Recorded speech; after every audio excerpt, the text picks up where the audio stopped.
Hello everyone, I am Parthiban. Welcome to SAP Views. இன்னைக்கு date 18/8/2025. இந்த வீடியோவை morning ஒரு 10:45க்கு ரெக்கார்ட் பண்ணிட்டு இருக்கிறேன். இப்போ பார்த்தீங்கன்னா நேற்றிலிருந்து தமிழ்நாடு மெடிக்கல் கவுன்சிலிங்குடைய வெப்சைட்டை அதிகமான டைம் யூஸ் பண்ண ஒரே நபர் நானாக தான் இருப்பேன். நம்ம SAP Views யூடியூப் சேனலாக தான் இருக்கும். இப்போ பார்த்தீங்கன்னா தமிழ்நாடு மெடிக்கல் கவுன்சிலிங் ரவுண்டு 1க்கான நோட்டிஃபிகேஷன், அது மட்டும் இல்லாமல் ரிசல்ட்டை பற்றின அப்டேட்டை பற்றி இந்த வீடியோவில் நம்ம பார்க்க போகிறோம். நோட்டிஃபிகேஷன் ஒன்று தமிழ்நாடு மெடிக்கல் கவுன்சிலிங்குடைய அஃபீஷியல் வெப்சைட்டில் வந்துருக்குது. அது என்னன்னு பார்த்துடலாம். வீடியோவை இதுவரைக்கும் லைக் பண்ணாமல் இருக்கிறீங்கன்னா லைக் பண்ணிவிட்டு, சப்ஸ்கிரைப் பண்ணாதவங்க சப்ஸ்கிரைப் பண்ணிவிட்டு பெல் ஐக்கானை கிளிக் பண்ணிவிட்டு பார்த்தீங்கன்னா இன்றைக்கி ரிசல்ட்டை பற்றின எல்லா அப்டேட்டும், cut off analysis, government quota self finance, management quota, அதுக்கப்புறம் மைனாரிட்டி சீட்ஸு, NRI சீட்டுக்கான கட் ஆஃப் எல்லாத்தையுமே தனித்தனியாக நம்ம பார்க்க போகிறோம். ஓகே, இப்போது தமிழ்நாடு மெடிக்கல் கவுன்சிலிங்குடைய அஃபீஷியல் வெப்சைட்லேருந்து என்ன நோட்டிஃபிகேஷன் வந்திருக்குது அப்படிங்கிறத பார்த்துடலாம். இப்போ பார்த்தீங்கன்னா டென்டேட்டிவ் வேக்கன்சி லிஸ்ட்டு ரிலீஸ் பண்ணியிருக்காங்க. இது ஆல்ரெடி ரிலீஸ் பண்ணினது தான், இருந்தாலும் இப்போதைக்கு வெப்சைட் வந்து ஆக்டிவ் ஆயிடுச்சு அப்படிங்கிறதுக்கான ஒரு சின்ன குறியீடாக எடுத்துக்கலாம். Tentative vacancy for MBBS BDS degree courses as on 14/8/2025. இது ஏன் 14/8/2025னா இன்றைக்கி வந்து நம்ம 18ஆம் தேதியில் இருக்கிறோம். 14/8/2025 நிலவரப்படி உங்களுக்கு காலேஜ் வைஸாக எவ்வளோ சீட்ஸ் இருக்குது அப்படிங்கிறத கொடுத்துருக்காங்க. இப்போ மெட்ராஸ் மெடிக்கல் காலேஜில் 185, டோட்டலாக பார்த்தீங்கன்னா உங்களுக்கு கவர்மெண்ட் மெடிக்கல் காலேஜஸில் உங்களுக்கு எவ்வளோ சீட்ஸ் அப்படிங்கிறத பார்த்துடலாம். OC கேட்டகரிக்கு 1212, BC கேட்டகரிக்கு 999, BCMக்கு 128, MBCக்கு 760, SC கேட்டகரிக்கு 585, SCAக்கு 112, STக்கு 39, டோட்டலாக 3835 கவர்மெண்ட் காலேஜில் மட்டும். இதில் வந்து ஆல் இண்டியா கோட்டா ரிசர்வேஷனை வந்து சப்ட்ராக்ட் பண்ணியிருக்கிறாங்க. இப்போது அதை நம்ம எப்படி செக் பண்ணுறது அப்படின்னு பார்த்தீங்கன்னா, உதாரணத்துக்கு உங்களுக்கு வந்து மதுரை மெடிக்கல் காலேஜில் 250 சீட்ஸு. இந்த 250 சீட்ஸுக்கு வந்து 15% கால்குலேட் பண்ணிங்கன்னா எவ்வளோ வருது? கிட்டத்தட்ட 25, 15, 250, மறுபடியும் ஒரு 125. இதெல்லாம் வந்து 15% கால்குலேட் பண்ணிவிட்டு அதுக்கப்புறம் லெஸ் பண்ணி தான் போட்டிருக்கிறாங்க.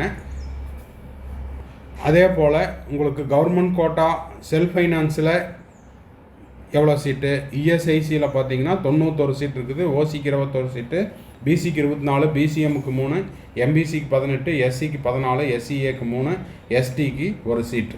கவர்மெண்ட் கோட்டாவில் உங்களுக்கு டோட்டலாக இருக்கக்கூடிய கல்லூரிகளினுடைய எண்ணிக்கை 22. அதில் உங்களுக்கு கவர்மெண்ட் கோட்டாவில், மேனேஜ்மெண்ட் கோட்டாவில் எல்லாத்துலேயும் சேர்ந்து 3302. அப்புறம் பார்த்தீங்கன்னா 4 ப்ரைவேட் யூனிவர்சிட்டி இருக்குது. Government quota and management quota ரெண்டுலேயும் சேர்ந்து 529. 14ஆம் தேதி போட்ட அதே சீட் மேட்ரிக்ஸ் தான். அதில் வந்து இப்போ லேட்டஸ்ட்டாக இன்றைக்கி டேட்டில் ஒரு டைம் போட்டிருக்காங்க. எதுக்காக அப்படின்னா இந்த சீட்ஸுக்கு தான் இன்றைக்கி அலாட்மெண்ட்டு அப்படிங்கிறத வந்து தெரிஞ்சுக்கணும் அப்படிங்கிறதுக்கான ஒரு சின்ன நோட்டிஃபிகேஷன் தான் இது. அடுத்தது பார்த்தீங்கன்னா உங்களுக்கு dental college 3 government dental college இருக்குது. 3 டென்டல் காலேஜ்லேயும் சேர்ந்து 195 சீட்ஸ் இருக்குது. அதே போல் செல்ஃப் ஃபைனான்சிங் டென்டல் காலேஜஸில் உங்களுக்கு government quota and management quota எல்லாத்துலேயும் சேர்ந்து 1797. அப்புறம் பார்த்தீங்கன்னா tentative vacancy for MBBS IRT ward quota பெருந்துறையில் வந்து 30 சீட் இருக்குது. இதில் OCக்கு 9 சீட்டு, BCக்கு 8 சீட்டு, BCMக்கு 1 சீட்டு, MBCக்கு 6 சீட்டு, SCக்கு 5 சீட்டு, SCAக்கு 1 சீட்டு, STக்கு எதுவும் இல்லை. இந்த தகவலை வச்சு, இந்த சீட் மேட்ரிக்ஸை வச்சு தான் இன்றைக்கி அலாட்மெண்ட் அப்படிங்கிறது வரப்போகுது. அப்போது வெப்சைட் வந்து ஆக்டிவாக இருக்குது அப்படிங்கிறதுக்கான ஒரு சிம்பல் தான் இது. ஃபர்தராக எந்த நேரத்துலையும் உங்களுக்கு வந்து தமிழ்நாடு மெடிக்கல் கவுன்சிலிங்கிலேருந்து உங்களுக்கான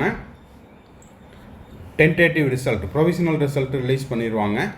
அதை பற்றின அப்டேட் உங்களுக்கு தேவைப்படுது அப்படின்னா உடனுக்குடனாக நீங்கள் வந்து SAP Views யூடியூப் சேனலை சப்ஸ்கிரைப் பண்ணிவிட்டு பெல் ஐக்கானை கிளிக் பண்ணிவிட்டு தொடர்ந்து பார்த்துக்கிட்டே இருங்க. மாணவர்கள் மற்றும் பெற்றோர்களுக்கு ஒரு அன்பான வேண்டுகோள், PDF வந்து எப்படி ரிலீஸ் பண்ணுவாங்க அப்படின்னா கவர்மெண்ட் கோட்டாக்கு ஒரு பிடிஎஃப். இந்த கவர்மெண்ட் கோட்டா அப்படிங்கிறது 37 government medical college plus 22 self finance college plus 4 private university, இதுக்கு ஒரு பிடிஎஃப் இருக்கும். மேனேஜ்மெண்ட் கோட்டாக்கு ஒரு பிடிஎஃப் இருக்கும். மேனேஜ்மெண்ட் கோட்டாலேயே உங்களுக்கு வந்து என்ன இருக்கும், மைனாரிட்டி காலேஜஸ், தெலுங்கு மைனாரிட்டி கோட்டாக்கு தெலுங்கு மைனாரிட்டிக்கு ஒரு பிடிஎஃப், கிறிஸ்டியன் மைனாரிட்டிக்கு ஒரு பிடிஎஃப், மலையாளம் மைனாரிட்டிக்கு ஒரு பிடிஎஃப். அடுத்தது ஒரு பிடிஎஃப் இருக்கும். அது என்ன அப்படின்னா என்ஆர்ஐக்கான பிடிஎஃப். இதுலேயே வந்து உங்களுக்கு கவர்மெண்ட் கோட்டாலேயே 3 டென்டல் காலேஜ், கவர்மெண்ட் டென்டல் காலேஜுக்கும் அதே போல் எஸ்எஃப் டென்டல் காலேஜுக்கும் இருக்கும். மேனேஜ்மெண்ட் கோட்டா பிடிஎஃப்லேயே உங்களுக்கு டென்டல் காலேஜினுடைய சீட் அலாட்மெண்ட்டும் நீங்கள் பார்த்துக்கலாம். இது எதுக்கு சொல்கிறேன் அப்படின்னா, பதட்டத்தில் இல்லை தெரியாமல் ஒரு சில ஸ்டூடெண்ட்ஸ் அண்ட் பேரண்ட்ஸ் என்ன பண்ணுவாங்கன்னா, கவர்மெண்ட் கோட்டாக்கு அப்ளை பண்ணிவிட்டு மேனேஜ்மெண்ட் கோட்டா பிடிஎஃபை ஓப்பன் பண்ணி பார்ப்பாங்க. அப்புறம் உடனே என்னோடய நம்பர் வரல அப்படின்ட்டு பதட்டப்படுவாங்க, இல்லைன்னா ஃபீல் பண்ணுவாங்க. ஸோ நீங்கள் எந்த கோட்டாக்கு அப்ளை பண்ணியிருக்கீங்களோ அந்த பிடிஎஃபை கரெக்டாக ஓப்பன் பண்ணி பாருங்கள். மேனேஜ்மெண்ட் கோட்டாக்கு அப்ளை பண்ணிவிட்டு நீங்கள் கவர்மெண்ட் கோட்டா பிடிஎஃப்பை பார்த்தீங்கன்னா உங்கள் பேர் இருக்காது. நான் சொல்கிறது உங்களுக்கு கிளியராக புரியும்னு நினைக்கிறேன். ஸோ ரிசல்ட்டு எந்த நேரத்தில் உங்களுக்கு பிடிஎஃப் வந்தாலும் உடனுக்குடனாக நம்ம சேனலில் நம்ம போஸ்ட் பண்ணிடுவோம்.